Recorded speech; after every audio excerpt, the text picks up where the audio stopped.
बहुत समय पहले की बात है। किसी नगरी में एक छोटी सी नीची जात की अछूत कन्या रहा करती थी। वह अभी छोटी थी, लेकिन उसे बचपन से ही यह सिखाया जा रहा था कि हमें झुककर रहना होगा, क्योंकि हम नीची जात के हैं।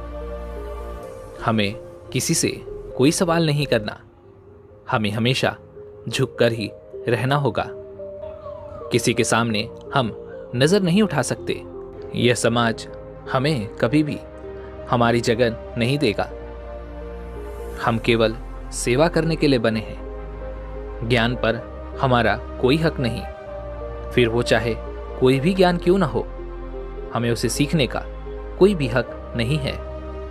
लेकिन जैसा कि हम सभी जानते हैं कि वह एक छोटी सी बच्ची थी, इसलिए जैसा कि बच्चों का स्वभाव होता है, वह हर चीज के लिए सवाल अवश्य करते हैं। इसलिए वह बच्ची भी हर चीज में क्यों जरूर लगाया करती थी।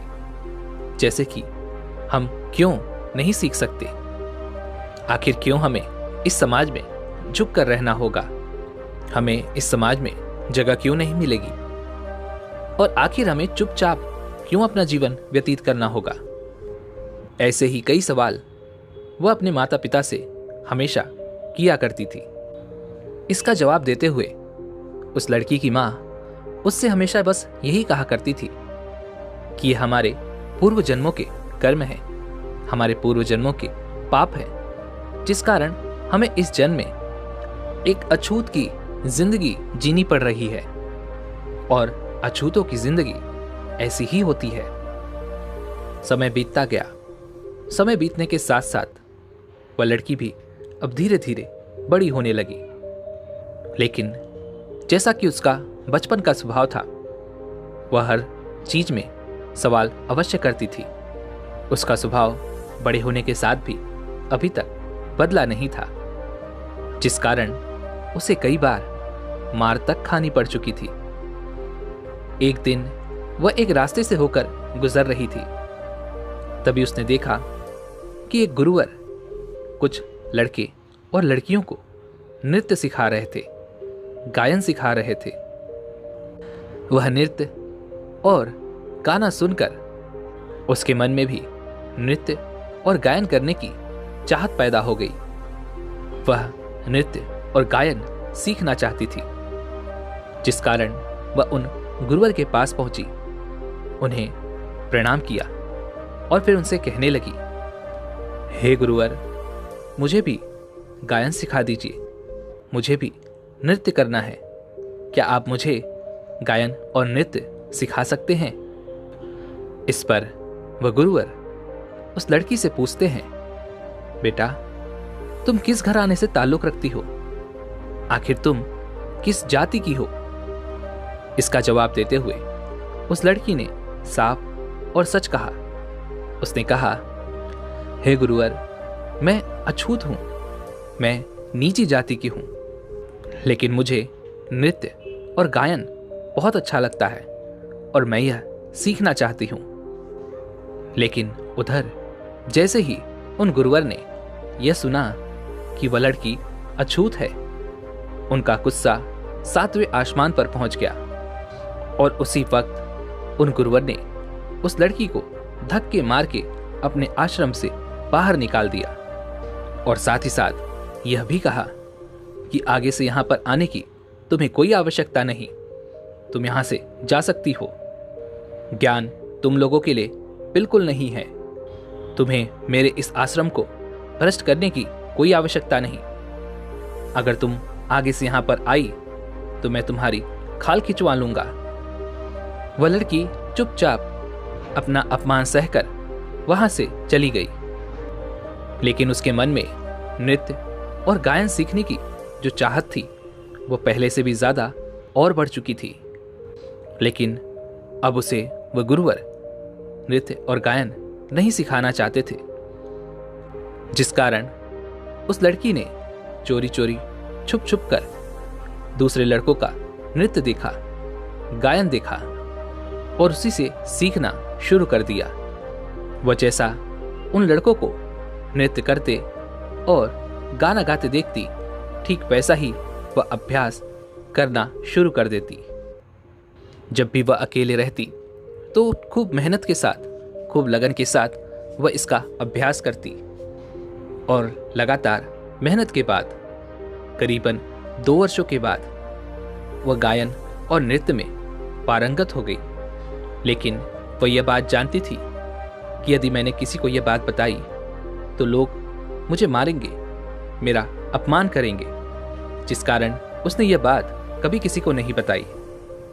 एक दिन राजा की पुत्री अर्थात राजकुमारी उस नगर से होकर गुजर रही थी और उनके वस्त्रों में कुछ मैल लग गया था, जिस कारण राजकुमारी ने अपने वो सुंदर वस्त्र वहीं पर रास्ते पर फेंक दिए। वह लड़की भी उसी मार्ग से होकर गुजर रही थी। लड़की को वह वस्त्र अत्यधिक पसंद आए। लड़की ने वो वस्त्र उठा लिए और उसे पहनकर देखने लगी।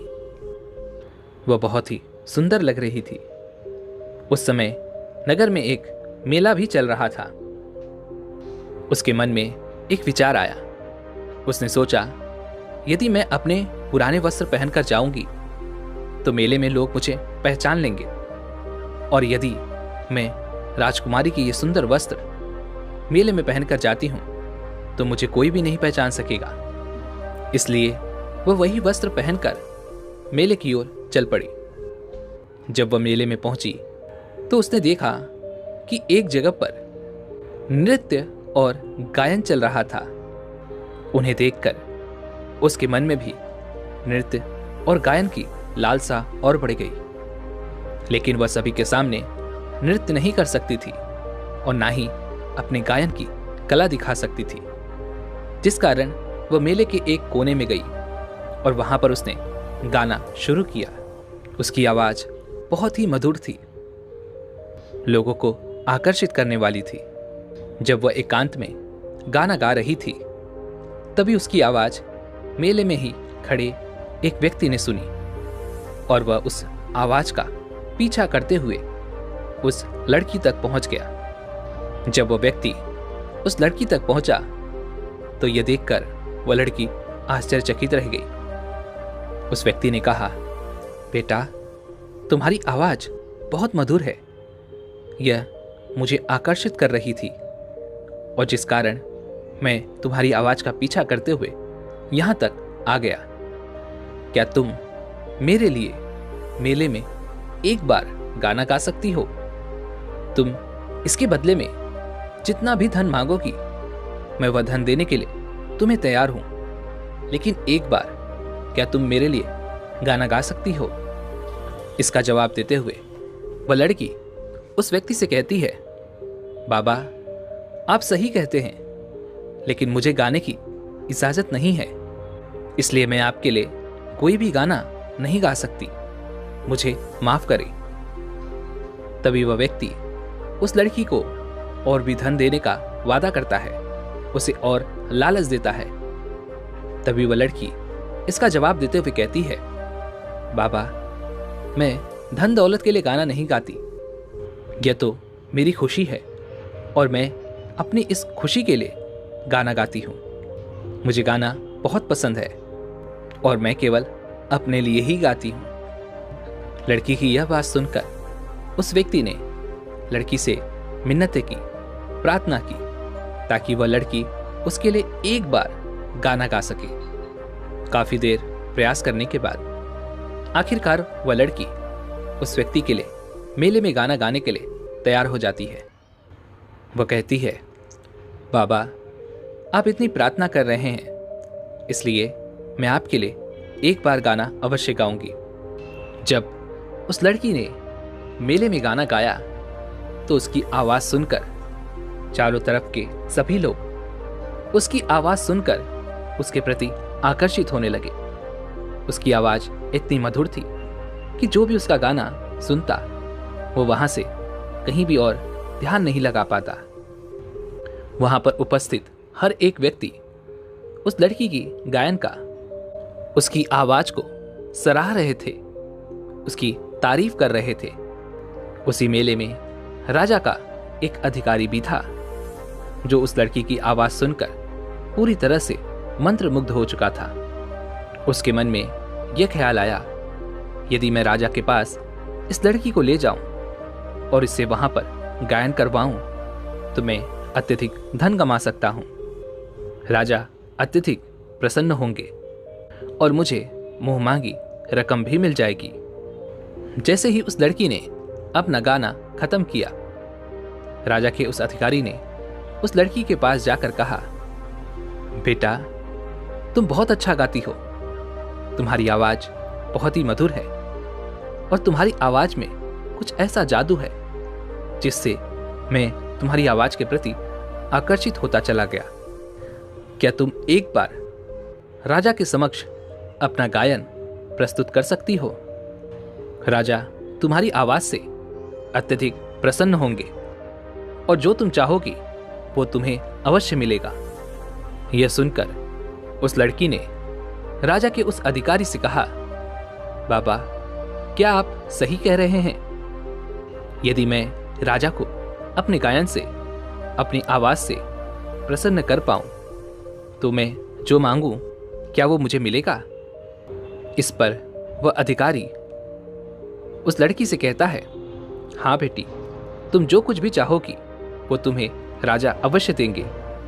तभी वह लड़की कुछ देर सोच विचार करती है और उसके मन में एक और ख्याल उत्पन्न होता है। वह कहती है, पर बाबा, आप मुझे नहीं जानते, मैं राजा के सामने नहीं गा सकती। पहले मेरे बारे में जान तो लीजिए कि मैं कौन हूं। लड़की की यह बात सुनकर राजा का वह अधिकारी उस लड़की से कहता है, बेटा, एक कलाकार की पहचान उसकी कला से की जाती है और तुम तो एक बहुत ही पहुंची हुई कलाकार हो। इससे ज्यादा और क्या जानना है? उस अधिकारी के मुख से यह बात सुनकर, बाबा, आप जो कह रहे हैं क्या यह सच है? क्या वाकई में कलाकार की पहचान केवल कला से की जाती है? क्या मैं अपनी कला से राजा को खुश कर सकती हूं? और यदि मैंने उन्हें खुश कर दिया तो जो मैं मांगूंगी क्या वह मुझे मिलेगा? यह बात सुनकर राजा का वह अधिकारी उस लड़की से कहता है, हाँ, तुम जो चाहोगी वो तुम्हें राजा अवश्य देंगे, लेकिन उससे पहले राजा को तुम्हें अपने गायन से और अपने नृत्य से खुश करना होगा, प्रसन्न करना होगा। यह बात सुनकर वह लड़की राजा के पास जाने के लिए तैयार हो जाती है और उस अधिकारी से कहती है, बाबा, अगर आप इतना कह रहे हैं तो ठीक है, मैं आपके साथ चलने के लिए तैयार हूं और मुझे खुद पर पूरा यकीन है कि राजा मेरा गायन सुनकर अत्यधिक प्रसन्न अवश्य हो जाएंगे। इतना कहकर वह लड़की राजा के उस अधिकारी के साथ चल पड़ती है। वह अधिकारी उस लड़की को भरे दरबार राजा के सामने ले जाता है और राजा से कहता है, हे महाराज, आपने आज तक एक से बढ़कर के एक गायक देखे होंगे, सभी के गाने भी आपने सुने होंगे, लेकिन जो बात इस लड़की की आवाज में है, इस लड़की की गायन में है, वह आपको आज से पहले कभी नहीं मिला होगा। इस लड़की की आवाज इतनी मधुर है, इतनी आकर्षित है कि आप एक बार इसका गायन सुन लेंगे तो इस लड़की की आवाज के प्रति मंत्रमुग्ध हो जाएंगे। इसलिए आज्ञा दें और इस लड़की को इस भरे दरबार में एक बार गाने का सुनहरा मौका भी दें। राजा अपने उस अधिकारी की ये सारी बातें सुनकर अत्यधिक प्रसन्न था। उसने उस अधिकारी से कहा, यदि तुम इतने यकीन के साथ कह रहे हो तो अवश्य ही यह लड़की बहुत अच्छा गाती होगी, इसलिए इस लड़की से कहो कि अपना गायन शुरू करे। हम भी देखना चाहते हैं कि इसकी आवाज कितनी मधुर है। हम भी तो यह देखें कि आखिर यह बाकी सब गायकों से कितनी अलग है और इसमें ऐसी क्या खास बात है। राजा की आज्ञा पाकर वह लड़की बड़े राज दरबार में अपना गाना शुरू करती है। गाना सुनकर राज दरबार में उपस्थित हर एक व्यक्ति उस लड़की की आवाज की तारीफ करते थक नहीं रहा था। सभी बड़े खुश थे।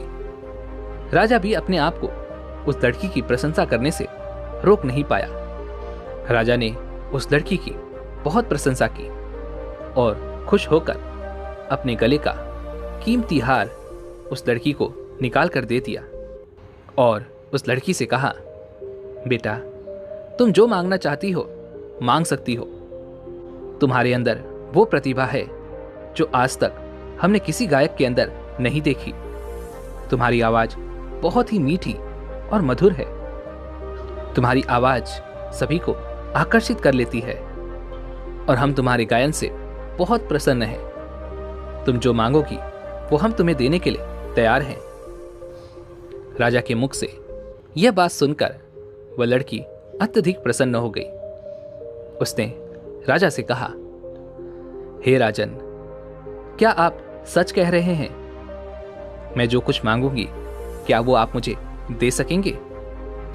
इस पर राजा ने कहा, हाँ बेटी, तुम जो मांगोगी मैं तुम्हें वो देने के लिए तैयार हूं। तुम एक बार मांग कर तो देखो।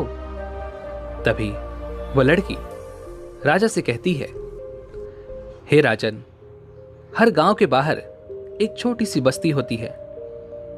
उस बस्ती में नीची जात के लोग रहते हैं, अछूत लोग रहते हैं, जिन्हें पढ़ने लिखने का कोई हक नहीं, ज्ञान प्राप्त करने का कोई हक नहीं। इसलिए मैं आज आपसे बस इतना ही मांगना चाहती हूं कि उन्हें पढ़ने लिखने का हक दे दीजिए, उन्हें उनका अधिकार दे दीजिए। लड़की की यह बात सुनकर राजा उस लड़की से कहता है, बेटा, जिस तरह से तुम पूरे दिल से गाती हो, तुम्हारा मन बिल्कुल साफ है, ठीक उसी प्रकार तुम्हारा मन बहुत अच्छा भी है। लेकिन यह अधिकार मैं उन्हें नहीं दे सकता। ये सब उनके पिछले जन्मों के पाप हैं, उनके पिछले जन्मों के कर्म हैं, जिस कारण उन्हें इस जन्म में उन कर्मों को भुगतना ही पड़ेगा। लेकिन आखिर तुम उन अछूतों की तारीफ क्यों कर रही हो? तुम उनके लिए ये सारी चीजें क्यों मांग रही हो? इससे अच्छा होगा कि तुम अपने लिए कुछ मांगो। तभी वह लड़की बिना डरे सबके सामने यह कह देती है, हे महाराज, मैं भी एक अछूत कन्या ही हूं और जैसा कि आपने कहा था, मैं जो मांगूंगी वो आप मुझे अवश्य देंगे। तो जैसा कि आपने वादा किया था, इस वादे को आपको निभाना होगा। मुझे मेरा हक मिलना ही चाहिए। जैसे ही लड़की के मुख से भरे दरबार में यह निकला कि वह एक अछूत कन्या है, सभी यह बात सुनकर बहुत ही क्रोधित हो गए। सभी बड़े हैरान रह गए। एक अछूत कन्या राजसभा में आई कैसे? राजा ने अधिकारी की तरफ देखा। राजा की आंखों में क्रोध था। यह देखकर अधिकारी ने तुरंत ही राजा से कहा, हे महाराज, मुझे माफ करे, यह कन्या अछूत है। इसके बारे में मुझे तनिक भी पता नहीं था। इसकी वेशभूषा आप देख सकते हैं, यह किसी राजकुमारी से कम नहीं दिखती। इसने मुझे भी धोखा दिया है। इसकी वेशभूषा देखकर मैं धोखा खा गया। इसके कपड़े अछूतों की तरह बिल्कुल नहीं हैं। वहां पर बैठे सभी लोग क्रोधित हो गए, चिल्लाने लगे, महाराज, इस अछूत कन्या के इस अपराध के लिए इसे भयानक दंड मिलना चाहिए, ताकि भविष्य में ऐसी कोई गलती ना कर सके। जिस कन्या को महल के सामने से भी होकर नहीं गुजरना चाहिए था, वह कन्या महल के अंदर आ चुकी है।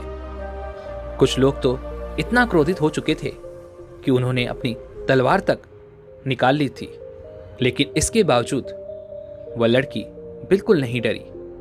उसने राजा से कहा, हे राजन, मुझे न्याय मिलना ही चाहिए। उस लड़की की यह बात सुनकर राज्य के मंत्री ने कहा, न्याय तुम जैसे लोगों के लिए बिल्कुल नहीं है। तुम अछूतों के लिए कोई न्याय नहीं, और तुमने जो अपराध किया है इसके लिए तुम्हें भयंकर दंड भी मिलेगा। हे महाराज, इस अछूत कन्या ने जो अपराध किया है, इस अपराध के लिए इसे भयंकर दंड दिया जाए। मंत्री की यह बात राजा को उचित लगी। राजा ने तुरंत ही आदेश दिया और अपने सैनिकों को संबोधित करते हुए कहा, अभी के अभी इस अछूत कन्या को हाथी के पैरों तले कुचलवा दिया जाए। ये हमारी आज्ञा है, तभी यहां पर उपस्थित हर एक के लिए न्याय हो पाएगा। यह बात सुनकर वह लड़की राजा से कहती है, हे महाराज, यह तो अन्याय है। आप ऐसा नहीं कर सकते। आपने मुझसे वादा किया था कि मैं जो कुछ भी मांगूंगी वो आप मुझे अवश्य देंगे। लेकिन राजा ने उस लड़की की एक भी नहीं सुनी। लेकिन इसके बावजूद उस लड़की ने हार नहीं मानी। उसने थोड़ी सी हिम्मत दिखाई और सैनिकों को ढकेलकर वह राजमहल से भाग निकली। राजा ने तुरंत ही आदेश दिया कि उस लड़की को पकड़ा जाए। वह लड़की भागते भागते एक मार्ग से होकर गुजर रही थी। वह काफी थक चुकी थी। अब उसके अंदर भागने के लिए और ताकत नहीं बची हुई थी। वह भागते भागते जमीन पर नीचे गिर पड़ी। तभी उस लड़की को किसी ने दोनों हाथों से उठाया और जब उस लड़की ने सामने देखा तो उसके सामने महात्मा गौतम बुद्ध खड़े थे। उन्होंने उस लड़की से कहा, बेटा, तुम क्यों भाग रही हो? किस चीज से भयभीत हो? आखिर ऐसा क्या हुआ है? इसका जवाब देते हुए वह लड़की महात्मा गौतम बुद्ध से कहती है, हे गुरुवर, मैं एक अछूत कन्या हूं। मैं नीची जाति की हूं, जिस कारण राजा ने मुझे मृत्यु दंड दिया है। वह मुझे हाथियों के पैरों तले कुचलवा देना चाहते हैं। लड़की के साथ जो कुछ हुआ था उसने सब कुछ साफ साफ महात्मा गौतम बुद्ध को बता दिया। तभी वहां पर राजा के कुछ सैनिक दौड़ते हुए आ पहुंचे और वह बुद्ध से कहते हैं, हे बुद्ध, यह लड़की अपराधी है और इसे राजा ने मृत्यु दंड दिया है। इसलिए इसे बचाने की कोशिश ना करें। इसे हमें सौंप दे, हमें इसे ले जाने दे। तभी महात्मा बुद्ध मुस्कुराए और उन सैनिकों से कहते हैं, जाओ और अपने राजा से कह दो कि वो ही इसे आकर यहां से ले जाएं। सैनिकों ने तुरंत ही राजा को यह बात बताई। राजा भी वहां पर आ पहुंचे और वह महात्मा बुद्ध से कहते हैं, हे बुद्ध, यह एक अपराधी है। इसे हमने मृत्यु दंड दिया है। कृपया इसे हमें ले जाने दे। तभी महात्मा बुद्ध ने राजा से कहा, हे राजन, इसने ऐसा क्या अपराध किया है? तभी राजा इस बात का जवाब देते हुए कहता है, हे बुद्ध, यह एक नीची जाति की है। यह एक अछूत कन्या है। यह सब जानते हुए भी यह महल के अंदर तक आ गई। जिन लोगों को किसी तरह की विद्या, किसी तरह का ज्ञान हासिल करने का कोई अधिकार नहीं है, लेकिन इसने चोरी चोरी नृत्य और गायन भी सीखा है। यह इसका एक अपराध ही तो है। तभी महात्मा बुद्ध राजा से कहते हैं, हे राजन, किसी भी व्यक्ति की पहचान उसके गुणों और उसके कर्मों से की जाती है। और यह लड़की तो साहसी भी है, समझदार भी है और इसके अंदर कई गुण भी है। और तो और यह एक कलाकार भी है। और तुमने तो इसे वचन भी दिया था कि तुम जो मांगोगी वो तुम्हें अवश्य मिलेगा। इसने आपको अपनी कला से प्रभावित किया, आपको और आपके पूरे राज दरबार को खुश किया, और उसके बाद इसने मांगा भी तो क्या, अपने लोगों के लिए ज्ञान, और तो कुछ नहीं। इसी से आप समझ सकते हैं कि यह कितनी महान है, इसका कर्म कितना महान है। लेकिन राजन, तुमने कैसे कर्म किए? तुम वचन देकर भी पीछे हट गए। जिसे तुम्हें इनाम देना था उसे तुम मृत्यु दंड देने लगे। अब तुम ही बताओ कि तुम्हारे कर्म कैसे हैं? क्या इसकी प्रशंसा करनी चाहिए या फिर तुम्हारे कर्मों की बुराई? मेरी नजर में यह लड़की कोई अछूत नहीं है। झूठे तो तुम हो राजन। इस लड़की के सामने तुम्हारे कर्म कितने छोटे हैं। बुद्ध की ये सारी बातें सुनकर राजा शर्मिंदा हो गया और महात्मा बुद्ध के सामने वह कुछ नहीं कह सका। तभी आगे राजा ने बुद्ध से कहा, हे बुद्ध, मुझे अपनी गलती का एहसास हो गया है। आज से इस लड़की की सुरक्षा की जिम्मेदारी मेरी है और इसने जो मांगा है इसे भी वह अवश्य मिलेगा। इतना कहकर वह राजा वहां से चला गया। तभी वह लड़की महात्मा बुद्ध से कहती है, हे गुरुवर, क्या आप जाति प्रथा पर यकीन नहीं करते? क्या आप हमें अछूत नहीं मानते? क्या आपको हमारे साथ रहने पर कोई फर्क नहीं पड़ता? लोग कहते हैं कि हमारा साया भी जिन पर पड़ जाता है वे लोग पापी हो जाते हैं, उनके कर्म निष्प्रभाव हो जाते हैं। लड़की की यह बात सुनकर बुद्ध मुस्कुराने लगे और उस लड़की से कहते हैं, पुत्री, याद रखना कि हमारे कर्म ही हमें ऊंचा बनाते हैं और हमारे कर्म ही हमें नीचा भी बनाते हैं। इसके अलावा कुछ भी, कोई भी नीचा या ऊंचा नहीं होता। सब एक ही हैं और सब एक ही समान हैं। यह प्रकृति हम सभी का पालन पोषण एक जैसे ही करती है। यह हम में कोई भेदभाव नहीं रखती। भेदभाव करना हम मनुष्यों का स्वभाव है और इसे आज नहीं तो कल बदलना ही होगा। इसलिए तुम्हारे जीवन में चाहे कितनी भी परेशानियां, चाहे कैसी भी कठिन परिस्थितियां तुम्हारे सामने क्यों ना हो, कभी हार मत मानना और कभी भी सच का साथ मत छोड़ना। जो लोग अपने जीवन में सत्य की राह पर चलते हैं और कभी हार नहीं मानते, उन्हें जीतने से कोई नहीं रोक सकता। वे लोग उस मंजिल को पा ही लेते हैं जिसके लिए वो आगे बढ़ते हैं। और जो व्यक्ति हार कर बैठ जाता है वह कभी भी जीत नहीं सकता।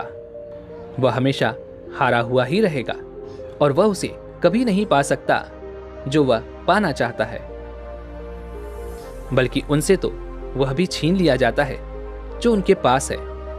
इसलिए हमेशा कोशिश करते रहना चाहिए, आगे बढ़ते रहना चाहिए, तभी आप सफल हो पाएंगे, तभी आपको सफलता अवश्य मिलेगी। दोस्तों, उम्मीद है कि आपने आज की इस वीडियो से ज़रूर कुछ न कुछ सीखा होगा। तो आज की इस वीडियो को लाइक और अपने दोस्तों के साथ शेयर करना ना भूलें और हमें ऐसे ही सपोर्ट करने के लिए चैनल को सब्सक्राइब और घंटी बटन को भी ज़रूर दबा दें। चलिए मिलते हैं ऐसी एक और वीडियो में, तब तक के लिए अपना ख्याल रखें। धन्यवाद।